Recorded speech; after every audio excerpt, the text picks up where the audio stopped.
Salut à toutes et à tous, bienvenue en direct du local d'Olydri, de la salle à costumes. J'ai mis mon petit téléphone dans un coin, mon petit micro-cravate, je peux me balader, me tourner, et bien vous entendrez toujours aussi bien, donc ça c'est cool. Je fais cette vidéo puisque je voulais répondre sur le thème de l'IA. Vous savez, l'épisode 2, j'attendais depuis un petit moment de le sortir, parce que dedans, il y a deux choses. J'ai expérimenté avant tout 30 secondes d'IA pour une petite cinématique, et je voulais vous donner mon impression là-dessus mais aussi mon impression sur vos impressions. Parce que pour moi, c'était sûr que l'épisode 2, ça allait être shitstorm direct. Parce que forcément, l'IA, c'est un sujet controversé, c'est une évolution en cours. J'ai déjà vécu ça plusieurs fois. Donc je me suis dit, c'est obligé, c'est shitstorm. Bah écoutez, non, je ne suis pas en train de répondre à un shitstorm pour le coup. Alors oui, oui, évidemment, il y a quelques, ce que j'appelle les gros cons toxiques, ceux qui vraiment érigent certains sujets au rang de religion extrémiste ou de partis politiques extrémistes, tu ne peux pas discuter avec eux. En gros, si jamais tu fais quelque chose, tu as fauté, ils te prêtent des intentions de malade, ils essayent de te rabaisser, ils sont vexatoires, parfois ils sont insultants, menaçants. Bon, je vais essayer aussi de leur répondre à eux, mais voilà, eux, c'est pas ça qui m'intéresse le plus. C'est plus vous donner mon impression en tant que créatif qui a expérimenté du coup ça, puisque ça sert à ça, nous, bosser, expérimenter plusieurs technologies. Et aussi dire à quel point vos retours étaient constructifs. Et j'ai trouvé ça plutôt cool, puisque, à ma grande surprise, il y a 85% des messages, c'est des messages qui sont posés avec des opinions. Parfois, il y en a qui ont bien aimé, parfois, il y en a qui n'ont pas du tout aimé, parfois, il y en a qui disent qu'ils regrettent qu'on ait quand même utilisé l'IA, mais qu'ils comprennent aussi, que machin. Il y a des messages qui sont très posés, hyper respectueux. Donc là, pour ça, bravo et merci la communauté parce que vous me redonnez un peu espoir, parce que pour moi, vraiment, c'était shitstorm, hein. Donc, il y en aura sur Twitter et tout ça, hein, évidemment. Et s'il y a shitstorm, c'est moi qui régale. Il faut bien occuper un peu les gens comme ça qui ont besoin d'avoir leur drama de la semaine, hein. Je crois qu'on en est à deux ou trois hein, depuis le début de la semaine. Il y a eu Julien Chiez sur le ban d'un gars qui avait un adblock. Après, il y a eu le shitstorm sur Thibaut Inchep versus Usul. Enfin voilà. Donc peut-être qu'on sera le troisième, qui sait, ça serait intéressant. En tout cas, mon opinion en tant qu'artiste. Après, on va évoquer le sujet. Ce que j'ai pensé de l'IA sur cette cinématique-là, c'est que j'ai pas l'impression qu'il s'agit de noob en fait. Pour moi, c'est trop froid, trop impersonnel. Pour le coup, le côté artificiel d'intelligence artificielle, on le ressent. Et j'ai l'impression d'avoir mis une sponsor de 30 secondes au début de la vidéo et que ensuite l'épisode commence. Vous voyez ce que je veux dire? C'est que, alors la voix c'est ma voix, hein, j'ai pas utilisé par contre d'IA vocale pour et c'est tellement mal joué et tellement difficile avec les filtres que je voulais sous-titrer parce que je me suis dit les gens ils vont rien comprendre. C'est quand je fais des grosses voix de méchants, nous sommes les grosses machin. Souvent les gens comprennent pas tout donc j'ai mis les sous-titres. Ça aussi c'est fait à la main les sous-titres. Donc si vous voulez, j'ai utilisé pour les connaisseurs 4 IA pour faire ces 30 secondes-là. J'ai utilisé Midjourney, donc je fais mon prompt, je dis voilà, je voudrais un vortex de téléportation, machin, etc. Après, je passe l'image sur Magnifique, une autre IA qui donc va transformer l'image de Midjourney en une autre image plus détaillée, donc on s'éloigne encore plus du matériau d'origine. Après, j'ai passé ça sur Topaz, donc une IA qui permet d'upscaler, donc de passer en 4K ces images-là. Et ensuite, je suis passé sur Runway, pour ceux qui connaissent, pour faire ces petites animations. Ça marche bien au début, et après ça devient très brouillon, enfin c'est 8 secondes maximum, je crois, l'animation. Donc bon, j'ai essayé de bidouiller, j'ai appris ça et tout ça. J'avais deux possibilités. Je me suis dit, j'avais soit l'IA, je faisais un truc comme ça me permettait à la fois d'apprendre, de comprendre, ok, on en est où de l'IA, est-ce qu'il faut s'inquiéter, pas s'inquiéter. Enfin, à la base, je suis un artiste, donc si les artistes ne testent pas l'IA et testent pas ces nouveaux outils, qui testerait? Je veux dire, à la base, c'est pour moi, ces outils-là, ils sont plutôt faits pour les artistes. Même si jamais il y en a qui disent non, ça tue le travail des artistes, oui, d'accord. Quand la photographie est arrivée, les premiers photographes, c'était des peintres hein, à la base, parce qu'ils avaient un sens du plan et tout ça. Donc, si jamais on laisse pas aux artistes la possibilité de s'approprier les nouveaux outils pour éventuellement s'adapter et créer différemment, je vois pas trop l'intérêt. Euh, donc, j'ai expérimenté ça et j'avais deux possibilités. La première, c'était de laisser ça comme ça. Je me disais, bon, ça va être shitstorm direct. Qu'est-ce que je fais? Je le fais quand même parce que les shitstorms, ça n'a plus beaucoup d'intérêt aujourd'hui.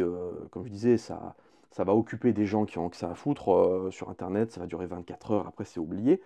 Mais la question qui se posait, c'était est-ce que je peux faire usage de l'IA? Ça oui. Est-ce que je fais un usage abusif de l'IA? Non, je ne fais pas d'usage abusif. Parce que vous savez, moi, je suis absolument contre deux choses avec l'IA. C'est l'usurpation d'identité et la tromperie. Ce sont deux choses, pour moi, où c'est absolument proscrit. Il ne faut pas utiliser l'IA en ce sens.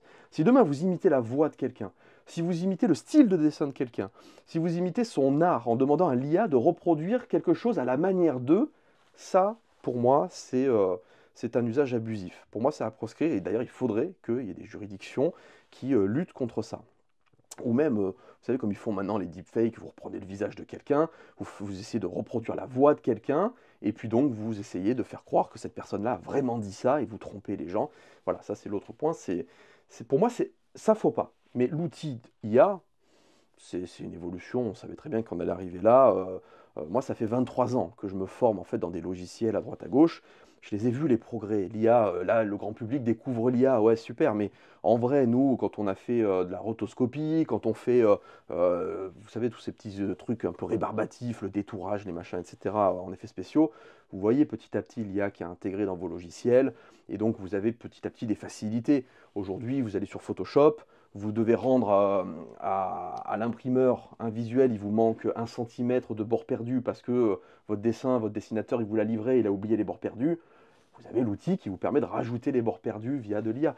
Donc ça, voilà, pour moi, c'est ça le bon usage de l'IA. C'est pour du contenu accessoire, un super assistant, quelque chose qui va vous permettre de gagner du temps pour faire plus d'artistique. C'est vraiment un outil qui doit se mettre au service de l'humain.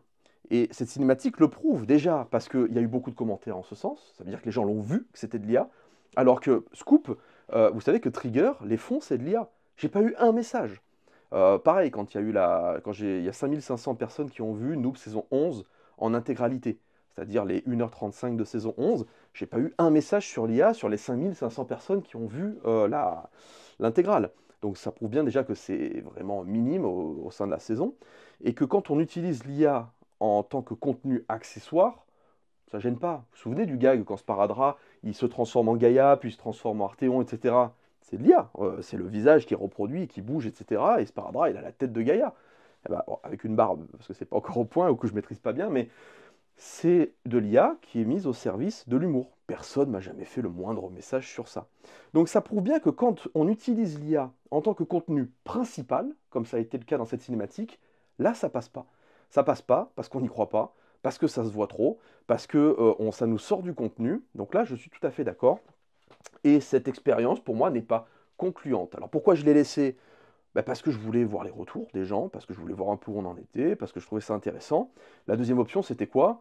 C'était prendre les costumes qui sont là, se filmer soit dans la garrigue en faisant un Mangoros corrompu, du coup on l'habille en noir, etc. On fait je suis un Mangoros corrompu, et il dit sa phrase, et puis ensuite tu filmes une montagne, je mets une tour incrustée, ça me prend pas beaucoup plus de temps, hein, ça m'aurait pris une journée de boulot. Et derrière, j'avais ma cinématique filmée en film amateur comme on fait à chaque fois, et j'aurais pas eu de problème. Donc j'ai pas pris le travail de quelqu'un, j'ai pas lésé quoi que ce soit, j'ai pas fait d'usage abusif, etc. Mais comme il y a cette espèce de tyrannie aujourd'hui sur Internet, où tu sais que si jamais tu vas faire quelque chose qui est un peu controversé, quelque chose où il y a des militants qui souvent desservent leur propre cause en étant ultra agressifs, bah, tu te poses la question. Tu te dis, ah mince, là c'est sûr que je vais me faire emmerder. Je l'ai fait quand même, parce que ça fait quand même 23 ans que je suis sur Internet, j'en ai rien à faire. Et puis parce que, en tant que créatif, c'est moi le principal concerné par l'IA. C'est moi qui vais me retrouver avec des gamins dans quelques années qui vont prendre leur casque VR, qui vont dire «Eh, je voudrais avoir mon bras qui s'allonge pour faire comme Luffy, et puis après sur ce plan-là, est-ce que tu peux me faire une boule de feu pour détruire la montagne qui est derrière, etc.» Et puis ensuite, bah, avec ces prompts-là, il va y avoir tous les effets spéciaux qui seront faits. Là où moi, j'ai un quart de siècle, plus de la moitié de ma vie, où j'aurais été sédentaire, peut-être en diminuant mon espérance de vie, en faisant les effets spéciaux à l'ancienne, des sabres laser image par image, où je faisais les choses comme ça. Mais j'ai pas de regrets. Chacun vit avec son temps. Et puis je m'adapterai. Quand il y aura l'IA et que je passerai moins de temps à faire des effets spéciaux, peut-être que je ferai plus de sport, je serai en meilleure santé, mais ça ne m'empêchera pas de raconter des histoires. Et si mes histoires sont bien, ben, j'aurai peut-être un public. Voilà, donc pour moi, il faut s'adapter. Ça me fait penser à l'époque, quand on a commencé, Noob, on était au début du numérique. Et donc, il y avait les pros argentiques et les pros analogiques, mais qui cassaient les couilles. Mais d'une force, c'était des forums en PHP à l'époque, c'était vraiment les premiers trucs. Et donc, quand tu filmais tes premiers films amateurs et que tu filmais en numérique, mais tu avais des gens qui vraiment venaient, mais qui t'insultaient. Si tu faisais une photo qui n'était pas une photo sur pellicule et tout ça, tu te faisais pourrir sur Internet. Ensuite, alors moi je suis pas dessinateur, donc j'ai échappé à ça, mais je connais plusieurs dessinateurs. C'était la chasse aux sorcières quand il y avait les tablettes graphiques. Quand quelqu'un avait le malheur de dessiner sur tablette graphique, et peut-être que certains d'entre vous le savent, il se faisait allumer parce qu'ils ne dessinaient pas sur papier, ils n'avaient pas leur encre de Chine, etc. Parce qu'ils osaient utiliser une nouvelle technologie. Aujourd'hui, la plupart des dessinateurs, même les plus traditionnalistes que je connais, utilisent aussi de temps en temps ou totalement la tablette graphique. Et c'est pareil pour l'imprimante 3D. Et c'est donc aujourd'hui, on est à l'IA. Donc si vous voulez, quand on prend un pas de recul, le bon combat, c'est usage abusif de l'IA. C'est pas usage de l'IA. Faut pas se tromper. On peut utiliser l'IA, il n'y a pas de problème. Je pense que tout le monde est content quand vous avez la restauration d'un vieux film et grâce à l'IA, vous pouvez le regarder aujourd'hui en HD, c'est beau, c'est le patrimoine qui est sauvegardé et qui donc va avoir montré un autre aspect de l'histoire. Ça c'est bien. Quand vous avez une piste sonore avec des bruits parasites et que l'IA vous aide en nettoyant la piste sonore et qu'on entend mieux votre voix, vous êtes content, c'est de l'IA. Quand vous avez besoin de faire le découpage d'un perso, regardez, imaginez, j'ai besoin de me découper moi pour mettre une explosion derrière moi, bah, tout le monde, ça ne gênera personne que l'IA me découpe beaucoup plus rapidement, surtout les doigts là comme ça, plutôt que quelqu'un le fasse image par image et compagnie et passe 2 semaines à juste découper un mec qui fait ça. Ça dérange personne. Donc c'est pas l'usage de l'IA qui pose problème. Après, sur Internet, il y a toujours des gens qui pensent être de meilleures personnes en prenant à bras le corps certaines causes. Ils ont raison dans le fond, que ce sont des causes qu'il ne faut pas délaisser, il faut se battre, mais pour les bonnes raisons. Et là, ce sont des gens qui vont taper sur des mecs qui bossent depuis 23 ans tout seuls, qui font un maximum d'efforts, de travail. Vraiment, en termes de galériens, vous ne trouverez pas mieux que moi sur Internet. Le mec qui a le plus galéré depuis 23 ans avec ses logiciels à tout faire à la main, et même parfois c'est parce que c'était un manque de compétences, et j'étais encore là avec ma plume, pour ceux qui connaissent, à découper les persos alors qu'ils avaient sorti leur autobrush. Bon, vous ne trouverez pas plus galérien que moi et il n'y aura pas plus fait main que noob en fait. Donc voilà, c'est des gens qui se trompent de combat. Et comme je disais, en fait, il y a aussi une forme d'hypocrisie. Là, je ne réponds pas aux gens modérés, je réponds aux connards. Mais cette forme d'hypocrisie, c'est que les gens qui te tombent dessus, qui vont t'insulter, qui vont te dire que noob, ça y est, ça a perdu ses valeurs, que noob, c'est vraiment la lie de l'humanité, etc. Bon, comme je demandais à ces gens-là, je disais, est-ce que vous êtes allé donner de la force un peu à Fanat, Fanat Pack? Les gens, ils ne savaient même pas qui c'était, etc. Je dis, Fanat Pack, c'est notre dessinateur. Il a fait quasiment la moitié de l'encyclopédie, enfin, il bosse énormément. Actuellement, depuis 1 an et demi, il travaille sur une cinématique où il dessine chaque plan, il anime chaque plan. Ce sera le futur générique de Noob Saison Ultime. Noob Saison Ultime, il y a un budget.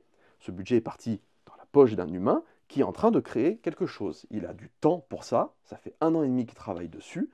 Et donc, ces gens-là qui sortent du bois pour venir insulter Noob, est-ce qu'au moins, ils sont allés mettre un like à l'humain qui travaille sur la prochaine cinématique de la saison ultime? Mais non. Et c'est là que je trouve que c'est hypocrite. Quand tu as un gars qui s'embête, qui travaille depuis 1 an et demi, qui fait les choses bien, avec son art, sa façon de voir les choses, ses imperfections et aussi ses réussites, c'est l'indifférence totale. Combien de gens qui ont bossé sur l'encyclopédie Noob font des lives sur Internet et ont 2 3 viewers? Jawa, qui nous a fait des super illustrations, qui fait des super lives, je ne vois pas beaucoup ces gens-là venir encourager, donner de la force aux dessinateurs. Donc il y a ce côté hypocrite aussi qui m'agace un peu, et je voulais aussi le signaler.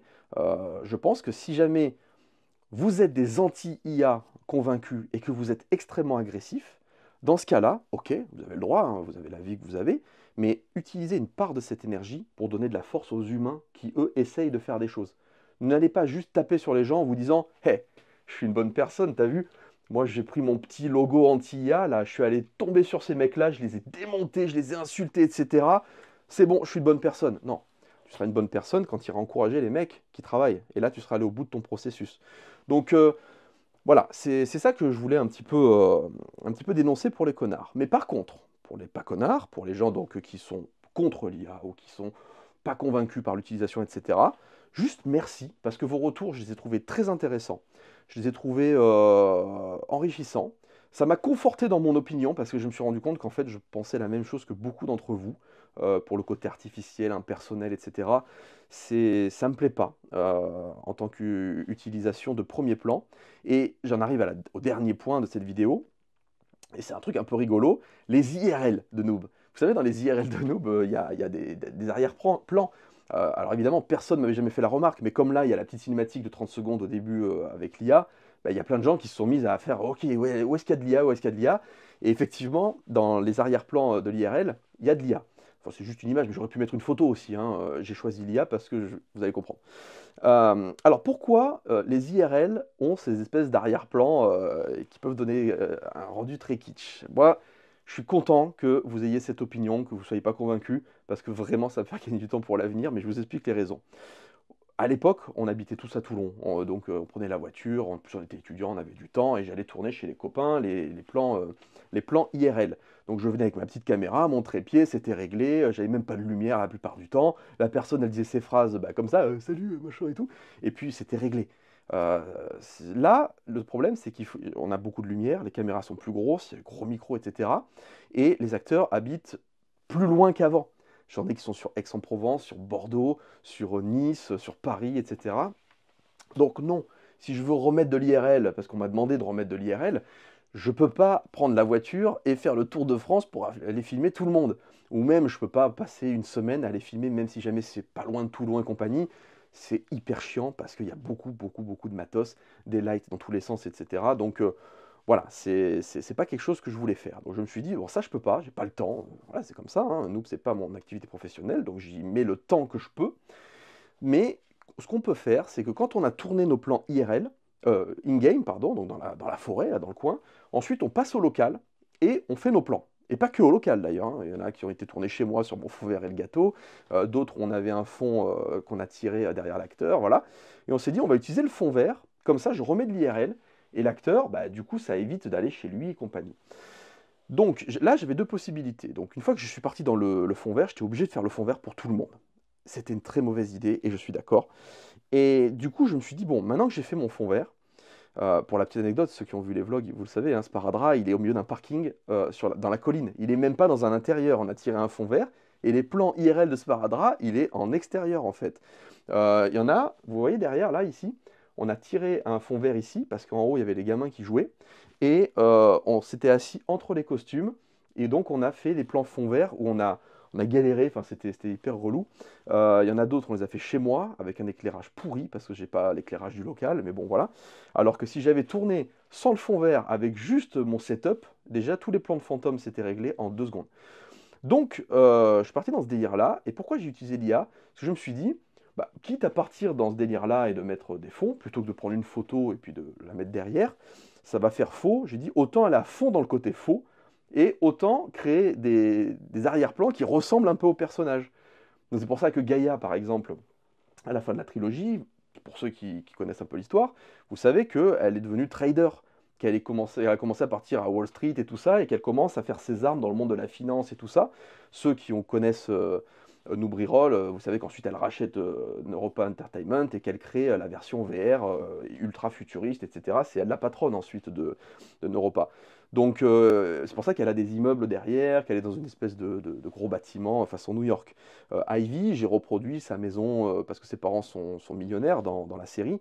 Donc j'ai reproduit la maison de la bande dessinée. Elle a une maison avec une baie vitrée, vous avez la mer et tout ça. Et il y en a d'autres, je me suis amusé. Il y en a, on a l'impression qu'ils jouent à Versailles. T'en as d'autres, par exemple JBX, on a l'impression qu'il est dans la bibliothèque d'Alexandrie. Je lui ai fait une espèce de grosse bibliothèque et tout ça. Et oui, je suis d'accord, on n'y croit pas. J'ai passé 10 jours à essayer de bosser l'incruste. C'était au-delà de mes capacités. J'ai pas fait quelque chose de convaincant. Et quand on a des plans IRL, on a l'impression qu'ils sont plus dans le jeu que quand ils sont dans le jeu et qu'on tourne dans la forêt. Donc oui, c'est pas une réussite, c'est pas nul, parce que ça va en fait, en vrai, ça se laisse regarder. Mais oui, je ne le ferai pas pour la saison ultime. Je reprendrai des plans en prise de vue réelle. Et tant mieux, parce que quand je ferai ça, je ferai mon plan. L'acteur y joue, je fais un gros flou derrière, je mets quelques lights et tout ça. Je mettrai des lumières bleues et compagnie, enfin voilà, pour faire un peu un côté setup. Chacun aura son ambiance. C'est tourné, c'est fini. Je mets mon petit filtre ensuite et c'est terminé. Là, rien qu'en vous disant ça, je vais économiser 10 journées minimum de mon existence pour la saison ultime. Donc oui, je suis content que finalement ça ne passe pas. Mais bon, une fois que j'étais parti dans mon délire de fond vert, eh ben oui, c'était embêtant parce que j'étais obligé d'aller au bout. Donc là, on a le local, on a plein d'ambiance, on va créer des faux décors, hein, on mettra notre étagère Ikea dans tous les sens, on va mettre nos petits tubes de lumière, sparadrap, on va prendre plein de smoorbif en peluche, on les mettra derrière, et on reprendra de la prise de vue réelle, ce qui sera beaucoup plus simple pour moi. Mais là, je suis d'accord avec vos retours, effectivement. Les plans IRL, déjà c'est too much, comme il y en a beaucoup qui disaient que c'était des maisons de milliardaires, mais oui, carrément. J'ai vraiment abusé de ce côté-là, je leur ai fait des maisons de fous. Il y en a un qui disait, à part Rafale, il est dans une crèche en fait. On a l'impression qu'il a des. Je voulais faire un truc un peu esprit tennis, avec des balles de tennis derrière et tout ça. Et du coup, ça a fait des espèces de grosses boules. On a l'impression qu'il joue. Pourquoi pas? Pourquoi pas? Peut-être que son métier, c'est de garder des enfants et que là, il joue entre deux. On ne sait pas. Mais bon, voilà. En tout cas, j'ai essayé de créer des fonds qui, un petit peu, racontent quelque chose sur les personnages. Earthquake, il est fan de moto, on l'a vu dans la saison 9. Bon, bah, je lui ai mis un espèce de garage avec une moto en arrière-plan, vous verrez. Voilà, c'est Istos, il est dans une serre. Le mec, c'est un druide, donc forcément, il est au milieu des plantes. Donc, je pense qu'il y a matière à rigoler là-dessus. Donc, je regrette pas de l'avoir fait. La saison 11, c'est pas une saison crowdfunding. Donc, à la base, je fais ce que je veux. Et du coup, de temps en temps, je réussis des trucs. De temps en temps, je rate. De temps en temps, ça fait parler. De temps en temps, c'est cool. Et c'est une réussite. Mais ça sert à ça aussi, les projets hors crowdfunding. Ça sert à expérimenter, s'entraîner. Et ensuite, sur les projets crowdfunding, là, on essaye de faire ce qu'on maîtrise le mieux. Donc voilà, c'est ce que je voulais dire sur ce sujet-là. C'est un plan d'une traite. Voilà, je vais parler, il n'y aura aucune coupure. Et en tout cas, merci pour vos retours. Si ça shitstorm derrière, bah, comme je disais, hein, c'est moi qui invite, hein, ça occupera un petit peu ces gens qui n'ont pas beaucoup de vie et pendant une journée, ils pourront déverser tout leur fiel. Si jamais ça shitstorm pas, chapeau. Ça veut dire que la communauté, elle est hyper blindée de ce côté-là, hyper posée, hyper réfléchie. Mais en général, les shitstorms, ça vient pas de la communauté, ça vient de gens qui repèrent qu'il se passe quelque chose et qui ramènent des gens, des communautés qui sont déjà prêtes à attaquer. Et une fois elles en auront fini avec nous, elles passeront à leur cible suivante, hein. On l'a déjà vécu plusieurs fois. Donc on verra, on verra. C'est rigolo. Et donc, on va terminer là-dessus. En tout cas, merci d'avoir regardé cet épisode 2. Il est très bien parti. Il n'y aura plus d'IA après, à part, bon, il y a les fonds IRL, hein, mais il n'y a plus de cinématiques d'IA et tout ça jusqu'à la fin de la saison, hein. C'était vraiment ces 30 secondes-là qui étaient un test. Donc, ce sujet-là ne reviendra pas. Mais c'est pour ça que je voulais faire une vidéo, parce que j'allais pas poster sous tous les commentaires, etc. C'est plus sympa de renvoyer les gens vers une vidéo. Allez, je vous dis à très bientôt. Bye bye!